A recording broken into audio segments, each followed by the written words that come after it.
Oi pessoal, tudo bem? Eu tinha prometido um vídeo com algumas curiosidades sobre as eleições americanas e eu vou trazer um pouco para a cultura pop, para a cultura de séries, algumas curiosidades que eu acho legal de compartilhar com vocês. Então, no vídeo de hoje a gente vai falar primeiro sobre o K-pop. O que é o K-pop e qual que é a relação do K-pop com as eleições americanas. Então, saiu uma matéria no The New York Times perguntando por que os fãs obsessivos ou fanáticos do K-pop estão se voltando para um ativismo político. Tá? E mais especificamente voltado para as eleições americanas desse ano. Tá? Primeiro vamos entender o que é o K-pop. O K vem de Korean, pop de popular. Então é uma música pop oriunda da Coreia, são grupos de jovens, adolescentes que fazem um estilo de música que os jovens gostam bastante. Iniciou na Coreia, mas se disseminou ao longo do mundo. No Brasil tem vários grupos de jovens que seguem, que lançam hashtags no Twitter em favor dos seus grupos, querendo colocar eles em evidências, enfim. E nos Estados Unidos não é diferente também, é uma cultura bem forte o K-pop nos Estados Unidos. Muitos jovens são adeptos e eles costumam gravar esses vídeos dançando, imitando seus ídolos musicais no TikTok, que é um aplicativo que está se disseminando principalmente na camada jovem da população. E através desse encontro, onde os jovens conseguem se comunicar pelos aplicativos, eles começam a organizar manifestações políticas, porque muitos deles estão em casa, na quarentena, sem tem muitas atividades. Claro, tem atividade escolar, mas tem mais tempo para conversar, e em um ano eleitoral o ativismo jovem então está explodindo nos Estados Unidos.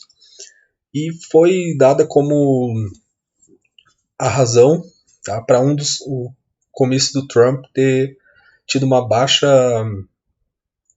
adesão do público, porque dizem, depois foi se pesquisar e não se encontrou nenhuma evidência de que o comício foi esvaziado por conta dos fãs do K-pop que combinaram de comprar os assentos na internet e com isso impedir com que as pessoas que são da base eleitoral do Trump pudessem comprar e acessar o estádio, que estava muito vazio em Tulsa, em Oklahoma. Na verdade, depois se pesquisou, se verificou que realmente teve esse movimento, mas que não foi o fator principal para o esvaziamento do comício, porque o que se verificou também é que as pessoas tinham muito medo de sair na rua, apesar do Trump ter essa postura negacionista com a pandemia, até os seus próprios eleitores, na internet eles têm uma postura, mas na hora do vamos ver, na hora de ir para o comício também, eles resolveram ficar em casa, e isso foi algo que deu um baque na campanha do Trump, porque ele gosta muito de fazer esses stand-ups, um comício falastrão, enfim, e isso movimenta muito a campanha dele.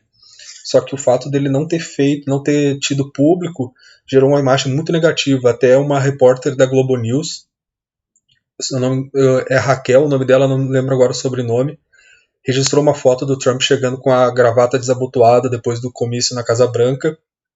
E apesar de ser apenas uma simbologia, é importante porque isso nunca, na palavras dela, né, que acompanha a Casa Branca diariamente, nunca tinha acontecido, assim, do Trump andar em público, assim, com a gravata desfeita, com o nó desfeito da gravata, que ele sempre quer aparentar, estar bem e tal, e aquele dia depois do comício,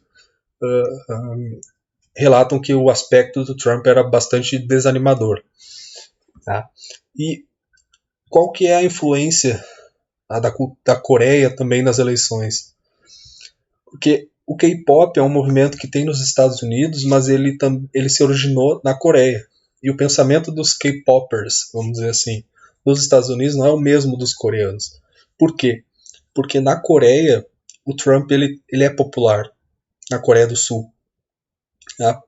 Por qual motivo? Porque aqui tem uma foto de 2019, junho de 2019, que o Trump foi o primeiro presidente americano a cruzar a linha da Coreia do Sul para entrar no território da Coreia do Norte, devido à boa relação que ele tem com o Kim Jong-un, que é o atual ditador da Coreia do Norte. Então, essa boa relação entre o Trump e o Kim Jong-un faz com que os jovens, os ativistas sul-coreanos, tenham uma admiração ou pelo menos uma tranquilidade em relação à estada do Trump na Casa Branca, que eles acreditam que enquanto o Trump for presidente, as chances de haver um conflito entre Estados Unidos e Coreia do Norte é menor, porque por causa da boa relação entre o Trump e o ditador norte-coreano, e eles imaginam que se ocorrer alguma guerra, algum conflito entre North Korea e Estados Unidos, os primeiros atingidos vão ser a Coreia do Sul. Tá? Então tem essa rixa entre K-popers americanos e K-popers da Coreia do Sul, que pensam diferente politicamente. Tá? Uma outra curiosidade que eu queria trazer para vocês é como votam os astronautas. Aqui tem a foto de um astronauta americano que tem origem chinesa, a família dele. Aí essa foto eu trouxe do site da NASA. Aí ele tem os créditos da foto. Foi tirada em 2014. E ele votou na eleição presidencial. Então foi o primeiro astronauta a votar no espaço, tá? Numa eleição presidencial. Como é que é feita a votação dos astronautas? E por que tem essa necessidade?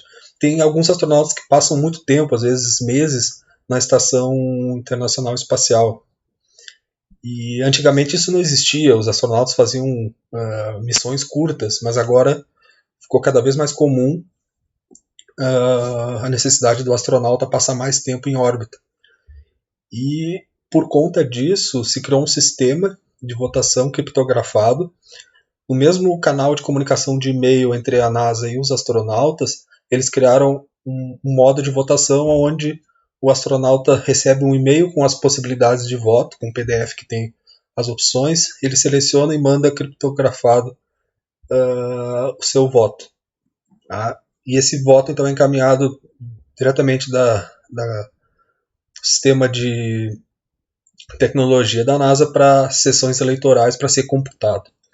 Qual que é a ideia, assim, a principal? Até o discurso desse astronauta, o Chow, quando ele votou, ele comentou que esse é o direito mais,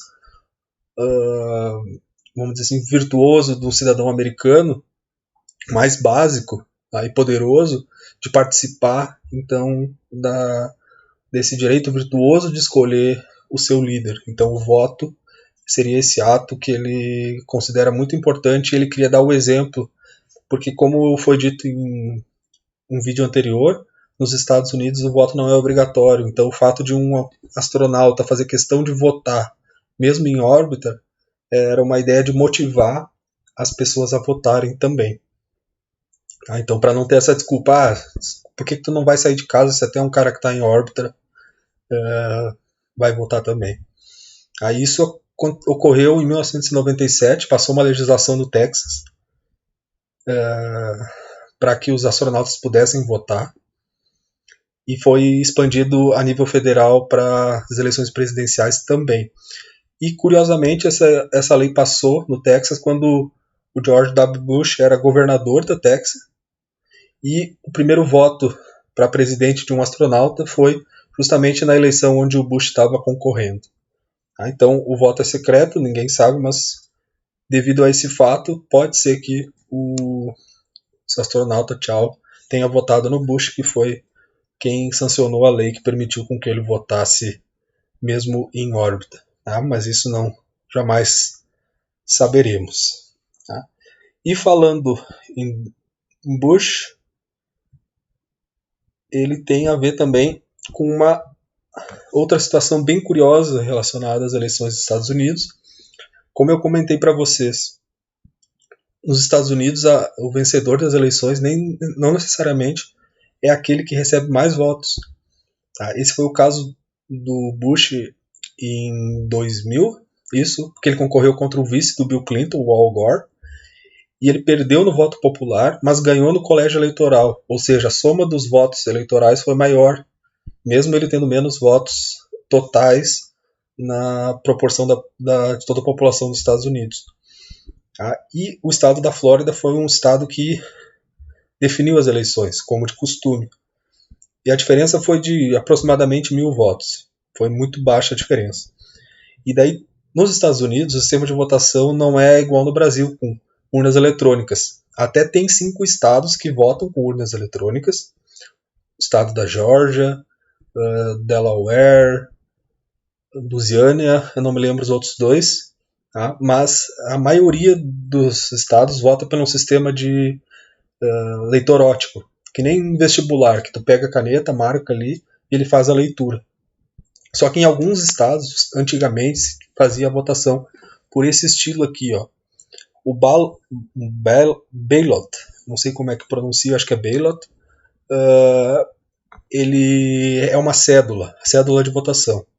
Tá?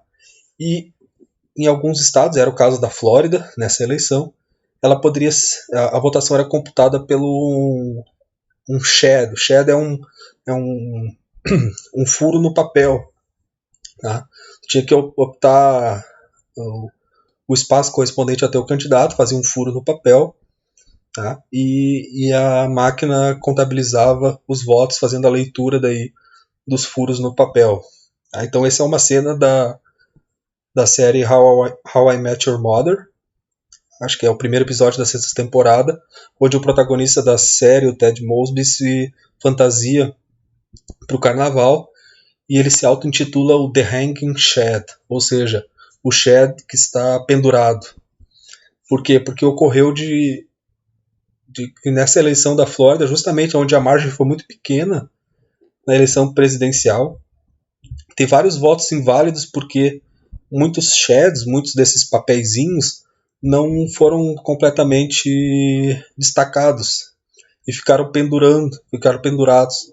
E daí gerou um monte de erro na leitura dessas cédulas e a contagem se mostrou bastante discrepante, porque várias pessoas votaram e não fechou a quantidade de pessoas que votaram com a que foi contabilizada ao final da votação. Então teve todo um processo de recontagem, levou semanas para se definir o presidente dos Estados Unidos. A eleição foi confirmada para o Bush, mas foi um episódio bem vergonhoso. Então a gente reclama do nosso sistema, mas nos Estados Unidos também o sistema é bem rudimentar, e quem acompanhar as eleições na CNN ou na Globo News agora em novembro vai ver que não é que nem no Brasil, assim, que os resultados saem, tá? Que tu consegue fazer uma apuração rápida. Tem todo um processo de contagem, tem muitos estados que a contagem é feita pelo um risquinho, assim, tu marca o candidato que tu tá querendo votar, e depois a contagem é manual. Tem outros que são feitos por eleitor óptico, é o mais difundido. Tem locais que são urnas eletrônicas, enfim. Tá? Mas essa é uma característica da eleição americana. Os americanos são bastante reticentes à implementação do meio eletrônico de votação. Então, essa confusão na eleição da Flórida foi o que motivou essa fantasia do Ted Mosby, e que várias pessoas nos Estados Unidos, nesse período, acho que foi em 2002, 2004, que saiu esse episódio, começaram a se fantasiar também no carnaval, no Halloween, no caso, né? Fantasia de Halloween, com essa fantasia da cédula com o Hanging Shed.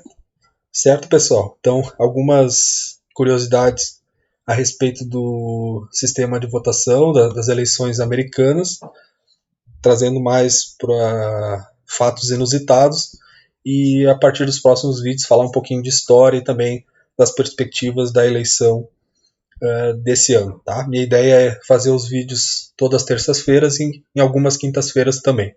Valeu?